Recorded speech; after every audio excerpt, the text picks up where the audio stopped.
咱们做一个2吃的龙虾教程啊，这是蒸蛋啊，新鲜的龙虾啊，这龙虾是活的，死了啊，上午买的。拿筷子咱们给它放个尿啊，不然做的太腥了啊。把它身子给它拧下来啊，给它卸下来啊，再把这个虾脑壳给抠下来啊，把这虾壳搅搅啊，不然它立不住啊，搅平了。把这腮呀一定搅干净的，给它改刀1开2啊。把这钳子啊，从钳子根儿给剁下来啊，剁完以后把把它搅开啊，做的时候方便入味啊。把这个钳子根儿也搅搅啊，给它立上啊。把虾爪搅掉啊，拿剪子，把这个虾肉给它搅下来啊。看手法，用尖刀啊抠底儿，把它肉给它卸下来啊。这条队形绝对是够用啊。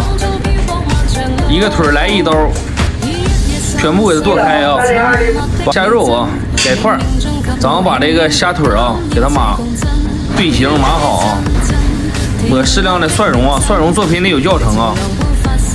虾肉也抹蒜蓉啊。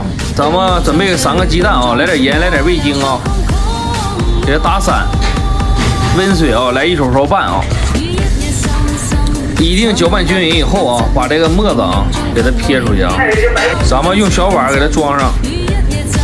蒸的时候中途给它放下气儿，别蒸老了啊，蒸个7、8分钟就可以啊。龙虾也是啊，虾脑蒸水蛋啊，开边大龙虾啊。蒸完的效果啊，撒点红椒米啊，还有香葱花。咱们浇上适量的热油啊，把这个料头激香了啊，少来点海鲜汁儿，蒸鱼豉油都可以啊，个人做法啊，不喜欢的请勿喷啊。这造型绝对是够用啊，绝对是哇塞啊！看看虾脑蒸水蛋的效果啊。虾脑蒸熟以后啊，咱们放上面啊，放点红椒米、香葱花，我来点海鲜汁啊。少来点葱油，少放啊！感谢支持，抱拳了。